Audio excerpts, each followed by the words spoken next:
we go.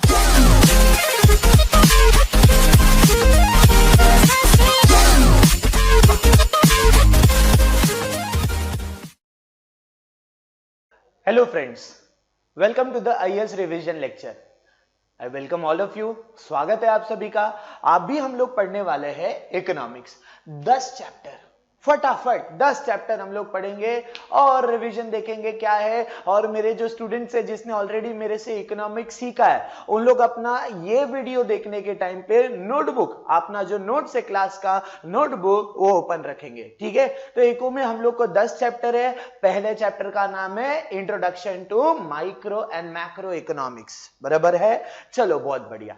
अभी इसमें हम लोग क्या सीखेंगे तो हमें पता चल रहा है कि हमारा पूरा इकोनॉमिक्स दो पार्ट में डिवाइड है. One is micro and one is macro. One is micro, one is macro.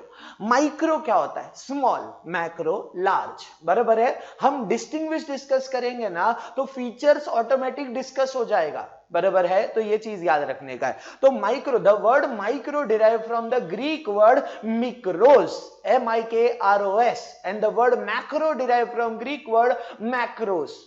Micros means small, macros means large. तो अगर आप लोग जो है किसी एक चीज का स्टडी करते हो ना, किसी एक यूनिट का, उसे हम कहते हैं माइक्रो, और ओवरऑल स्टडी करोगे तो मैक्रो. बराबर ना.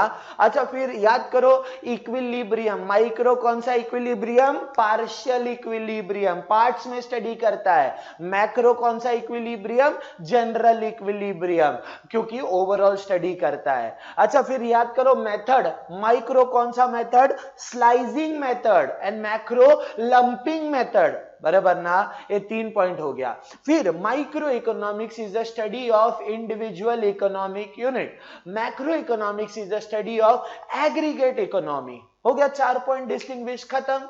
इसी के कुछ कुछ पॉइंट्स आप जो है वो फीचर्स में लिख सकते हो. जैसे माइक्रो का use of marginalism principle, study of individual economic unit. उसके बाद आप लिख सकते हो लिमिटेड स्कोप. बराबर ना. और फिर आप partial equilibrium, slicing method. 5 feature तो ऐसे ही हो गया. सेम वैसे उधर पे 5 फीचर्स. बराबर. तो चैप्टर नंबर 1 में क्या इंपॉर्टेंट है? What is micro and its features? What is macro and its features? And distinguish between micro and macro economics. Understood this? और एक बार है ना स्कोप भी देख लेना. स्कोप 3 तरीके का होता है. तो स्कोप 3 तरीके का है. Theory of product pricing, theory of factor pricing, theory of economic welfare. बराबर है. उसके बाद एवरीवन हम आते हैं हमारे चैप्टर नंबर 2 पे. चैप्टर नंबर 2 का नाम है यूटिलिटी एनालिसिस. और एक बार क्या नाम है? Utility analysis. इसमें हम 2 यूटिलिटी के बारे में पहले बात करेंगे. एक होता है मार्जिनल यूटिलिटी और एक होता है टोटल यूटिलिटी. लेकिन अभी आपके मन में आया सर क्यों डायरेक्ट, व्हाट इज यूटिलिटी? तो भाई साहब यूटिलिटी मतलब want satisfying power of a commodity. प्यास लगी है, प्यास, पानी पिया, प्यास कम हो जाएगी. बराबर ना. एक प्रोडक्ट से, एक गिलास पानी से मिलने वाले यूटिलिटी को, सेटिस्फैक्शन को हम कहते हैं मार्जिनल यूटिलिटी. और 4 गिलास पानी पीने के बाद मेरा प्यास बुझ गया तो चारों गिलास से मिलने वाला यूटिलिटी टोटल यूटिलिटी. समझ में आ रहा है? तो what is utility? Want satisfying power of a commodity. फिर यूटिलिटी के फीचर्स गाइस आते हैं. Relative concept, subjective concept, ethically neutral. बराबर है. उसके बाद utility is not same as pleasure, not same as usefulness. उसके बाद एवरीवन आप टाइप्स ऑफ यूटिलिटी बोलोगे. चलो मन ही मन मेरे साथ बोलना है.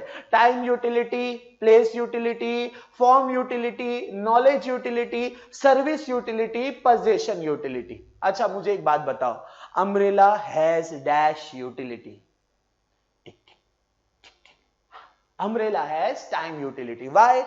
Umbrella more useful in rainy season, less useful in summer season, and very less useful in winter season. Simple logic है. ए प्रोडक्ट एक, टाइम अनेक, तो उसमें अलग अलग यूटिलिटी मिलता है, उसे कहते हैं टाइम यूटिलिटी. ब्लड बैंक में भी टाइम यूटिलिटी होता है. जब खून का जरूरत है तभी ब्लड बैंक में जाएगा.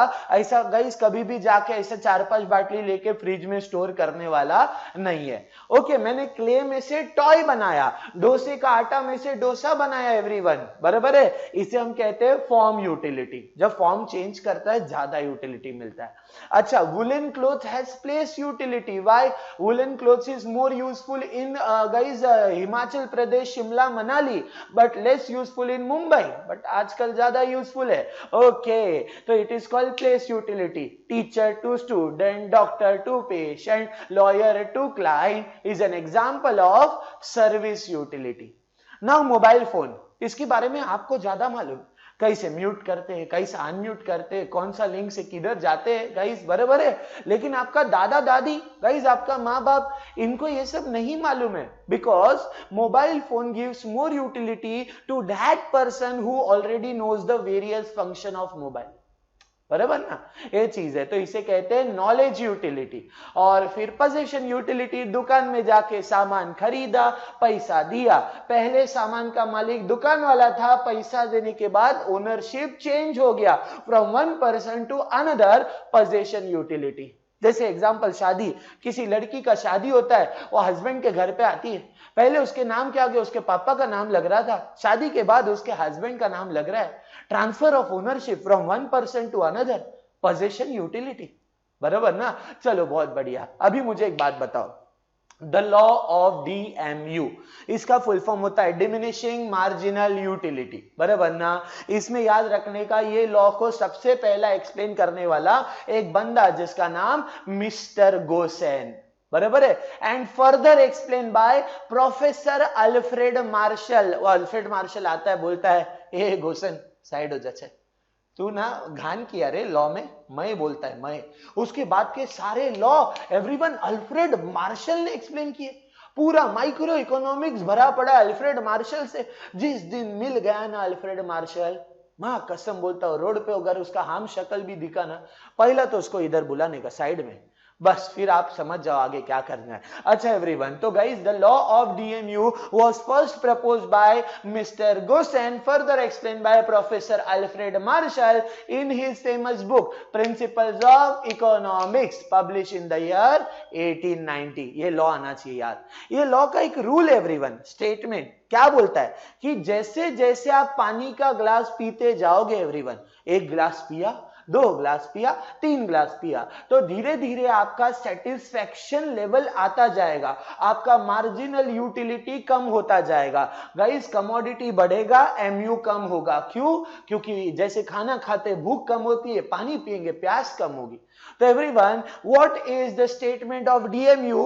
सो according to professor Alfred Marshall, other thing being remain constant, the additional benefit which a person derives from the increase in the stock of a thing, apple, diminishes with every increase in the stock that he already has. जैसे जैसे Apple खाते जाएगा guys, हमारा MU क्या होते जाएगा? Diminishes. अगर ऐसा होता है, सो गाइस जब हम डायग्राम और चार्ट बनाते हैं तो हम लोग को मालूम पड़ता है चार्ट में कि द लॉ ऑफ DMU में MU कर्व स्लोप्स क्या आता है? Downward from left to right, बराबर ना गाइस। खाते जा रहा है, खाते जा रहा है, खाते जा रहा है, MU कम हो रहा है, कम हो रहा है, कम हो रहा है, dot dot dot, MU curve slope downward from left to right, ये चीज याद रखना। अच्छा, उसके बाद लॉ ऑफ DMU के क्रिटिसिज्म है, वो तो ठीक है, it's normal, very normal. Now we will directly move on to chapter number 3A, जिसका नाम है डिमांड एनालिसिस। ओके एवरीवन, तो now what is demand everyone? Demand मतलब क्या? तो डिमांड का एक फॉर्मूला है, demand is equals to desire plus willingness to buy plus ability to pay, बराबर है। चलो एक एग्जांपल लेते हैं। जुहू चौपाटी पे एकदम समुंदर के सामने अपने को एक बंगला पसंद आ गया एवरीवन, सोचा वो बंगला एक दिन अपना होएगा, चलो भाव पूछ के आते हैं। पूछा कितना रुपया, तो बोलता है 18 करोड़ रुपया, 18 करोड़। अब उन सोचता अभी क्या करने का, इच्छा है, डिजायर है, बराबर है, डिजायर है, विलिंगनेस टू बाय भी है, बट एबिलिटी टू पे 18 करोड़। इनकम टैक्स डिपार्टमेंट, ये सिर्फ एक एग्जांपल है प्लीज। तो 18 करोड़ भाई हमारे पास नहीं है, लॉजिक समझ रहा है? तो ये मेरा डिमांड नहीं है। रोड पे वड़ा पाव खाने का एवरीवन, बराबर है, 15 रुपया, 15 बटर वाला वड़ा पाव, बराबर ना एवरीवन। डिजायर, इच्छा है वड़ा पाव खाने का, विलिंगनेस टू बाय भी है, एबिलिटी टू पे भी है, 15 रुपया देने की औकात भी है, बराबर ना रे? हाँ, इसे कहते हैं डिमांड, बराबर है। तो डिमांड के 5 टाइप है, याद करो। Direct demand, indirect demand, joint demand, composite demand, competitive demand. दुकान से जाके डायरेक्टली गुड्स खरीदा, डायरेक्ट डिमांड, बराबर है। लेकिन जब दुकान में गुड्स खरीदने के बाद और प्रोसेसिंग करना पड़ता है, फिर वो गुड्स यूज होगा, उसे कहते हैं इनडायरेक्ट डिमांड। चलो भाई एग्जांपल दे देते। क्या होता, दुकान में गया, एक शर्ट पीस खरीदा, तो शर्ट पीस ओढ़ के घूमेगा क्या? नहीं ना, उसको टेलर के पास लेके जाएगा, शर्ट सिलाएगा, एवरीवन शर्ट सिलाने के बाद पहनेगा, इनडायरेक्ट डिमांड।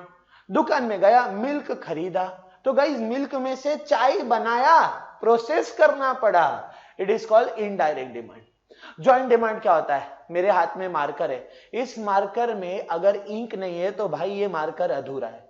अगर पेन है, पेन में रिफिल नहीं है तो पेन अधूरा है। कार ले लिया, पेट्रोल नहीं है, कार अधूरी है। एक के साथ दूसरा चीज लगता है, जॉइंट डिमांड। इसका और एक एग्जांपल है, if you want to make a tea, you need tea powder, milk, sugar, अदरक, लहसुन नहीं लगता है, बराबर, एक जोक था, ओके। हाँ, तो ध्यान से सुनना, ये सारी चीजें to make a one product we need, ये सारा चीज एक साथ में, it is called joint demand.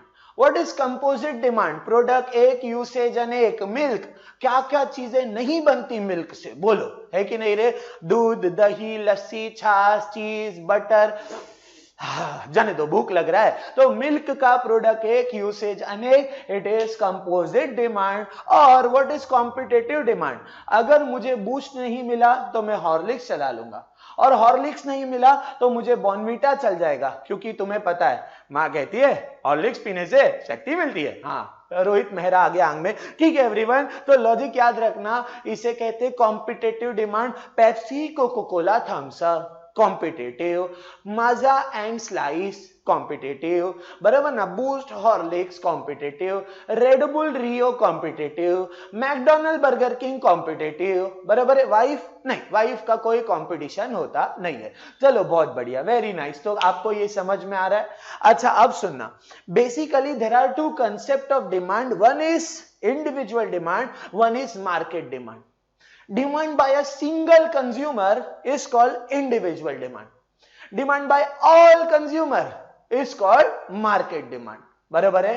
अब आप लोग का फेवरेट क्वेश्चन, नहीं आया ना बोर्ड में? नहीं आया ना, तो क्या है, अभी तुम्हारा बैच है यार, क्या करूं? तो एवरीवन ध्यान से सुनना, most important for 8 marks, the law of demand, बराबर है? The law of demand explained by Professor Alfred Marshall in his famous book Principles of Economics, published in the year 1890।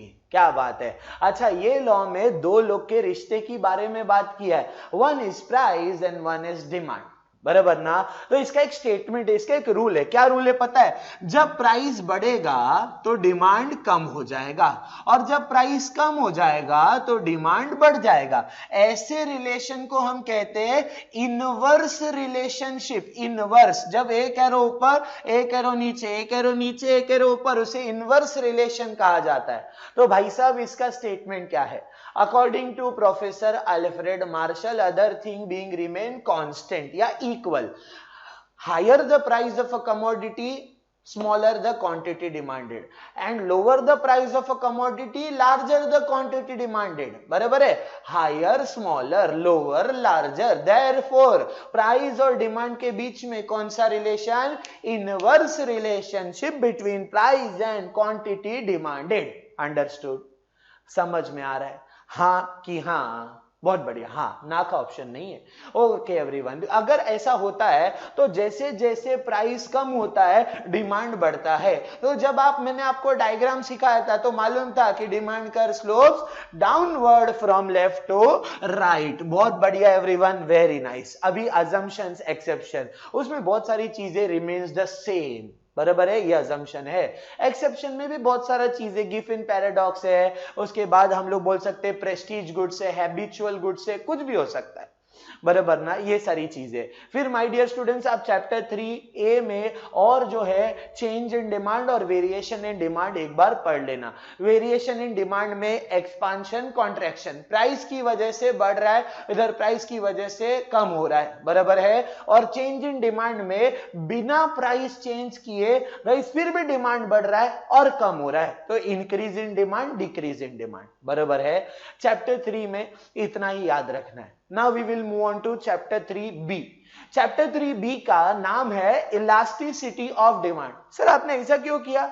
अरे कुछ बच्चे लोग बोलते हैं सर इलास्टिक मतलब वही ना। अरे नहीं भाई नहीं, इलास्टिसिटी क्या होता है गाइस देखो, इलास्टिसिटी, इलास्टिक मतलब नॉर्मल और इन इलास्टिक मतलब एबनॉर्मल, एवरीवन एबनॉर्मल। तो अपन देखते हैं क्या रहेगा, ध्यान से सुनना। अगर मैं बात करूं एग्जांपल सॉल्ट, सॉल्ट मतलब नमक, तो नमक का प्राइस भले बढ़ने दो या नमक का प्राइस कम होने दो, उसकी डिमांड पे कोई भी असर होने वाला नहीं है, बराबर ना। एग्जाम्पल, नमक था 10 रुपया तो मां खरीदती थी 2 किलो। अगर नमक हो गया एवरीवन 20 रुपए का, तो मां ऐसा बोलेगा यार नमक बहुत महंगा हो गया यार, 20 रुपया हो गया, डबल। हाँ तो जाने तो आज से नमक बंद नहीं एवरीवन, फिर भी हम खरीदेंगे भाई, 2 किलो ही खरीदेंगे। अच्छा चलो उल्टा सोचते, नमक का प्राइस 5 रुपया हो गया एवरीवन, तो मां क्या 50 किलो लेके आएगी क्या एवरीवन? घर में नमक ही नमक नहीं ना रे। तो इसीलिए ऐसे जब प्राइस बढ़ेगा कम होगा, डिमांड उतना ही रहेगा, इन इलास्टिक। एग्जाम में अगर आ गया ना guys demand for salt is dash, तो चुपचाप क्या लिख के आने का?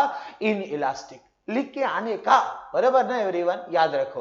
और आ गया तो you should tend to me myself professor Vishal Khatri everyone. चलो ठीक है, अभी इलास्टिक डिमांड क्या होता है? जैसे एसी, एयर कंडीशन का अगर प्राइस जो है वो अचानक से कम होता है, तो हम मिडिल क्लास लोग सोचता है आम्ही पण घरी एसी लावू या आपण पण घरी एसी लगावसू कुटी, अरे मद्रसी, अच्छा ठीक है नो प्रॉब्लम। तो याद रखना एवरीवन, एसी का प्राइस अगर कम होता है तो एसी का डिमांड बढ़ता है, और एसी का प्राइस बहुत बढ़ गया तो एसी का डिमांड कम हो जाता है, तो इसे कहते हैं इलास्टिक डिमांड। और एक बार क्या कहेंगे? Elastic demand. बहुत बढ़िया।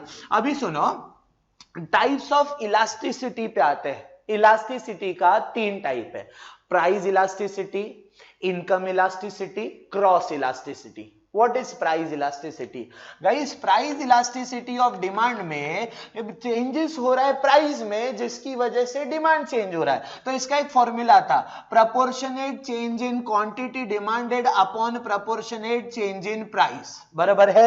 ये है प्राइस इलास्टिसिटी का फॉर्मूला। डिमांड में चेंज हो रहा है क्योंकि प्राइस में चेंज हो रहा है। फिर दूसरा है इनकम इलास्टिसिटी, उसका भी एक फॉर्मूला है, proportionate change in quantity demanded upon proportionate change in y. Y means income। और एक बार Y means income। कौन बोला? Alfred Marshall. गाइज अगर हमारा इनकम बढ़ेगा हम ज्यादा खरीदेगा, इनकम कम हो गया भाई साहब हम कम खरीदेगा। समझ में आ रहा है? और क्रॉस इलास्टिसिटी ऑफ डिमांड, उसका भी एक फॉर्मूला है, percentage change in guys quantity demanded of commodity A upon proportionate change in quantity guys price of commodity B. मतलब कि अगर पेप्सी के डिमांड में चेंज हो रहा है क्योंकि कोको कोला के प्राइस में चेंज हो गया। चलो एक एग्जांपल से समझाता हूं, इससे दूसरा एग्जांपल लेते हैं, बर्गर किंग, बराबर है, और मैकडी। तो गाइस मैकडॉनल्ड का बर्गर 25 रुपया, बर्गर किंग का भी बर्गर 25 रुपया। अचानक से बर्गर किंग ने गाइस 20 रुपया कर दिया, तो यहां के लोग भी इधर जाने लग गए। तो गाइस ध्यान से सुनना, मैकडी का डिमांड चेंज हुआ क्योंकि बर्गर किंग का प्राइस चेंज हुआ। ऐसे क्रॉस रिलेशन को कहते हैं क्रॉस इलास्टिसिटी ऑफ डिमांड। और एक बार क्या कहेंगे everyone? Cross elasticity of demand. बहुत बढ़िया। चलो अभी आपको ये शायद जरूर याद होगा कि प्राइस इलास्टिसिटी का 5 और टाइप है एवरीवन, 5 और टाइप है।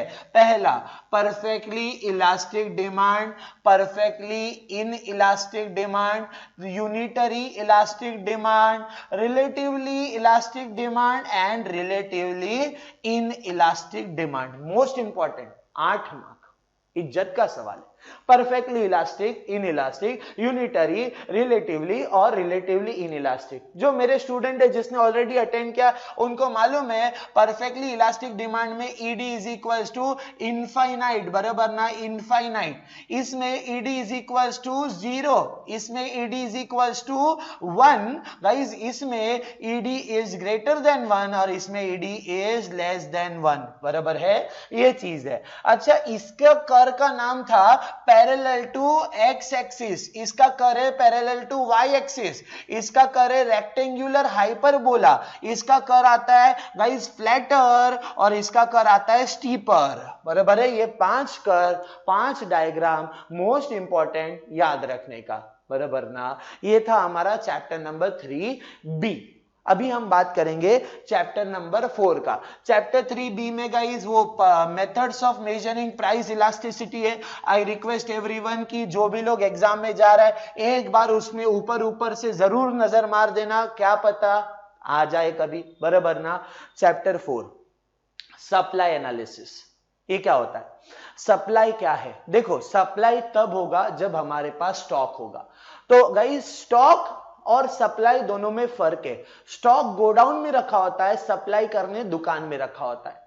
स्टॉक जो है वो अवेलेबल फॉर सेल है और सप्लाई ऑफर्ड फॉर सेल है। Without stock supply is not possible.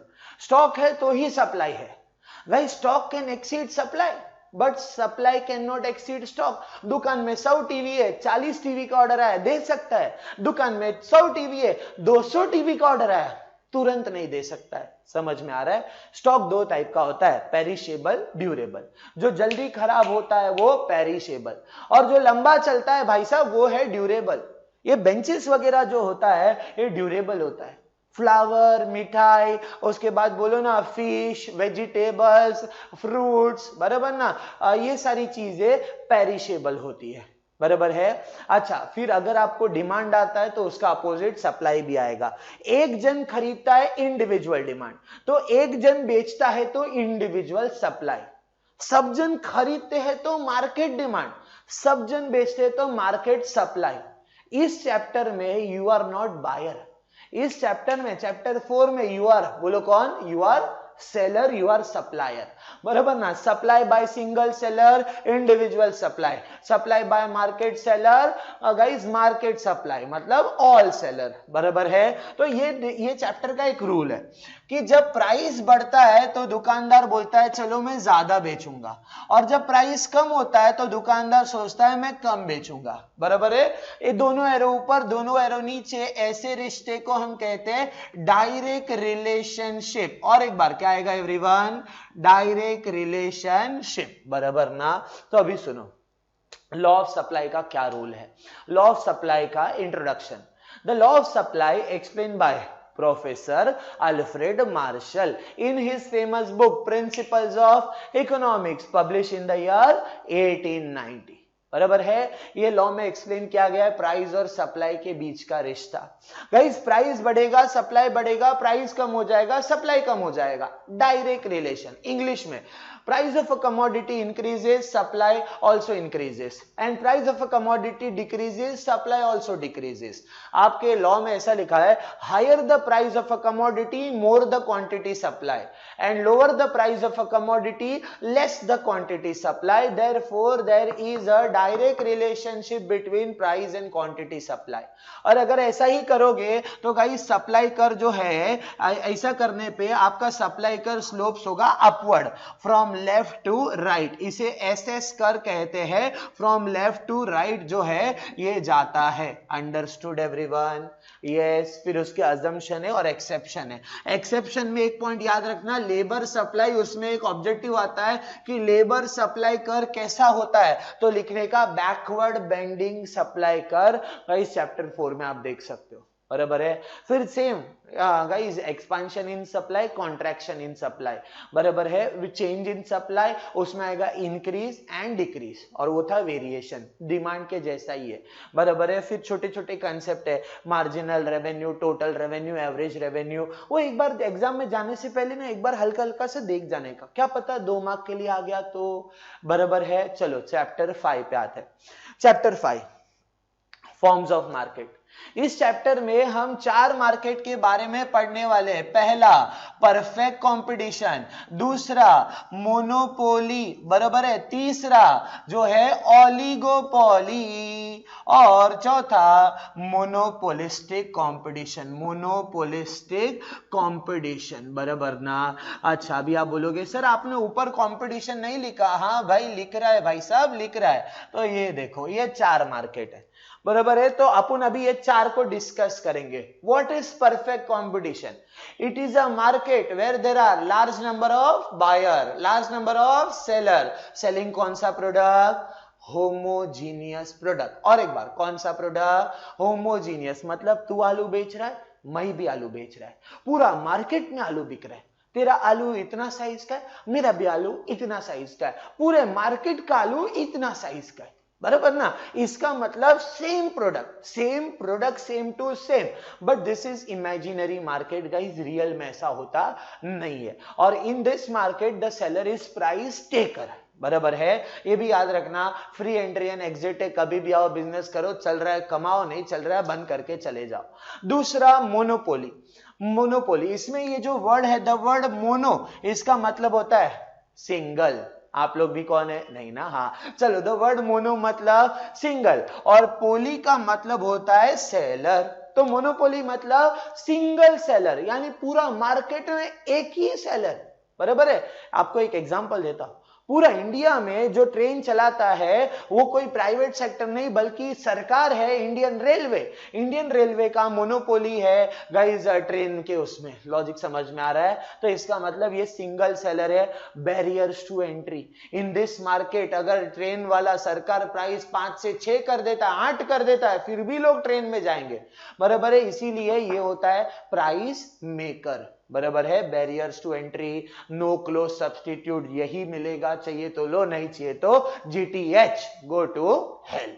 अच्छा ये चीज है। उसके बाद हम आते हैं oligopoly. Guys the word oligo मतलब फ्यू एंड द वर्ड पोली का मतलब होता है सेलर।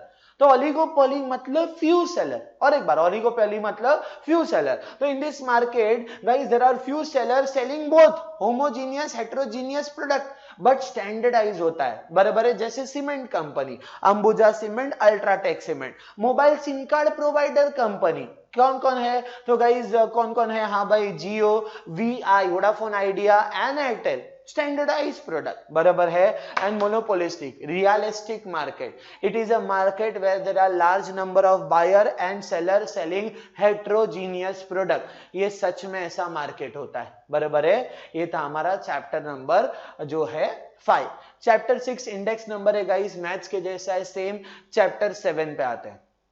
चैप्टर 7 जो है उसमें पहले तो मैं इंडेक्स नंबर का एक बात बताऊं आपको, उसमें आप प्राइस इंडेक्स नंबर डेफिनेटली करोगे गाइस। उसके बाद जो है quantity index number, value index number, ये तीनों में से ही आने का चांस है। लास्ट ईयर्स इन पास्ट यहाँ पे नहीं, इको में नहीं, मैथ्स में ज्यादा आता है। और अगर गाइस लक खराब रहा तो यहाँ पे भी आ जाएगा। और लास्ट ईयर्स इन पास्ट इतना हार्ड भी नहीं है एवरीवन, समझ में आ रहा है? ओके देन चैप्टर 7, घुमाओ पेज घुमाओ, मेरे साथ है ना? हाँ चैप्टर 7, इसका नाम है नेशनल इनकम। एक जन का इनकम मतलब इंडिविजुअल इनकम, सबका इनकम मतलब नेशनल इनकम, बराबर ना।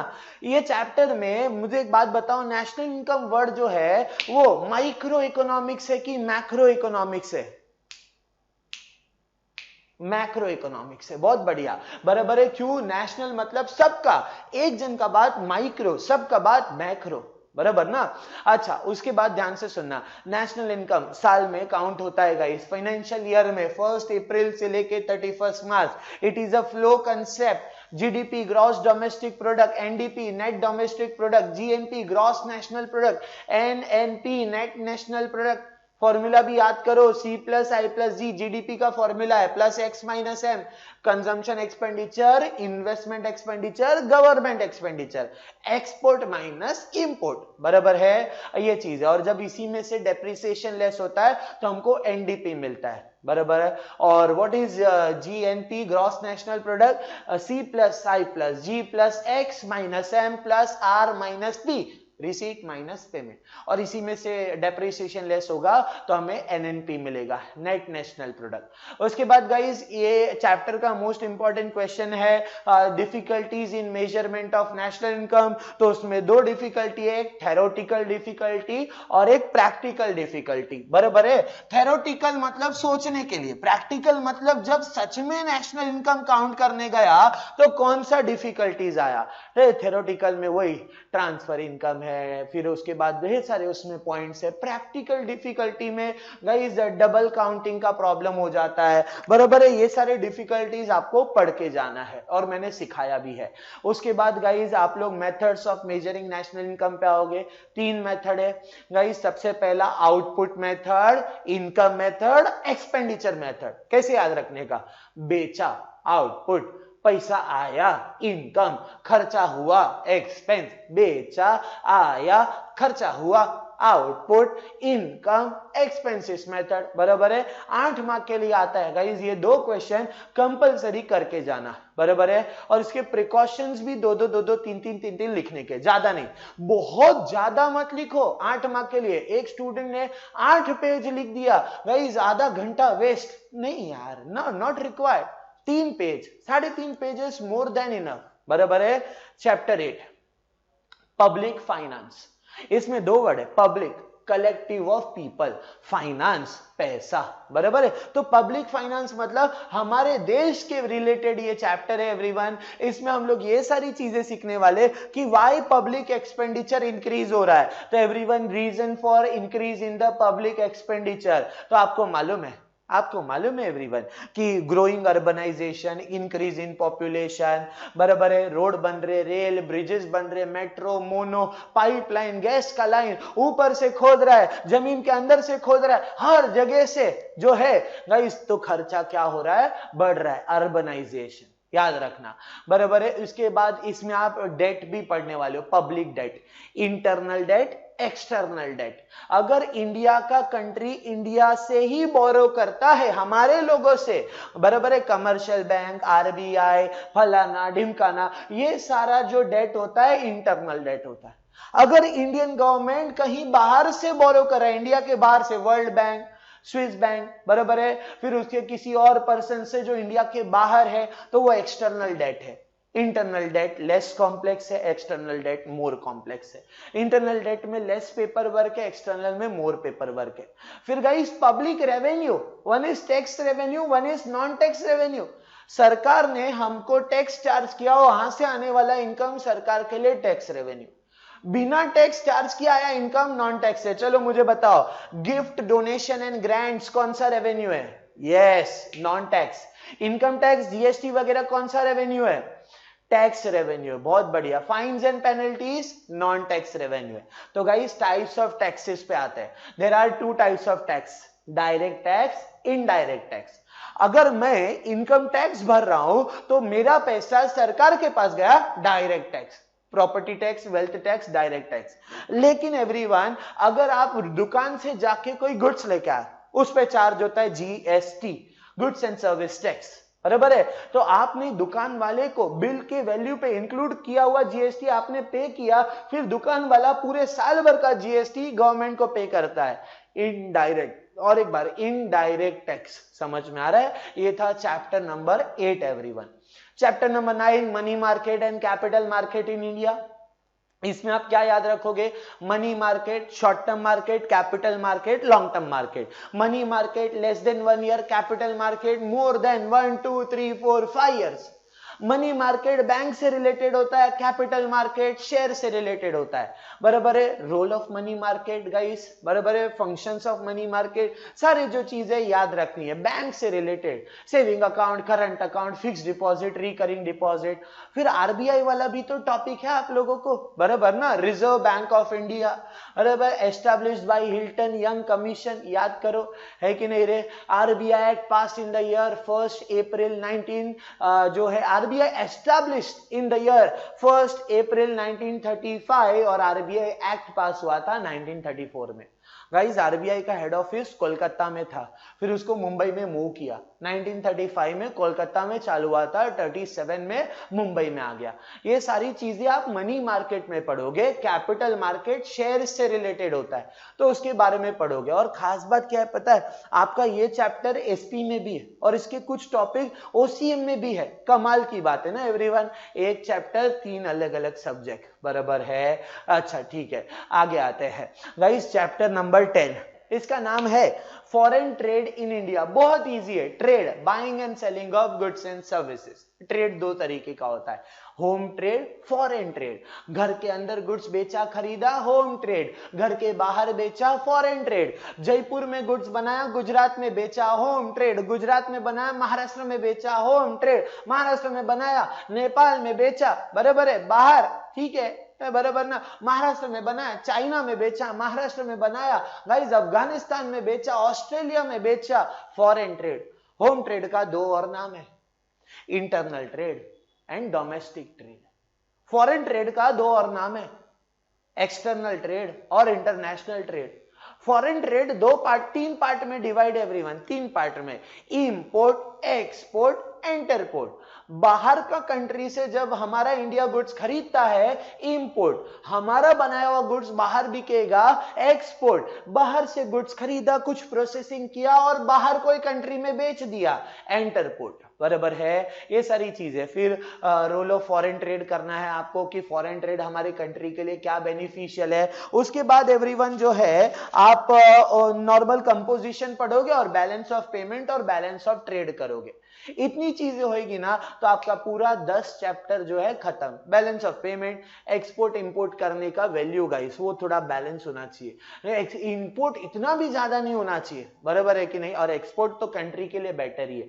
तो एवरीवन ये 10 चैप्टर, ये 10 एक्चुअली ये 11 चैप्टर है, 3A 3B, तो ये 10-11 चैप्टर आप लोगों का 12वीं में बहुत ही अच्छे से अगर करके जाएगा ना, विद सारे ऑब्जेक्टिव्स, नोट्स एंड बोलते ना पैराग्राफ में से question, diagram, neat and clean handwriting अच्छा, प्रेजेंटेशन अच्छा, you will definitely get more than 90 marks everyone. इको में आज तक का हाईएस्ट 97 मार्क्स है एवरीवन, और मुझे लगता है कि तुम लोग में वो कैलिबर है जो ये इसको बीट कर सकता है, बराबर है। मैं हर जगह ये नहीं बोलता हूं, लेकिन तुम लोग को बोल रहा हूं, यस तुम लोग, बराबर ना एवरीवन। काफी अच्छा लगा, thanks for watching the entire video, God bless you everyone, all the very best, thank you so much, सायोनारा, हasta la vista, बाय बाय।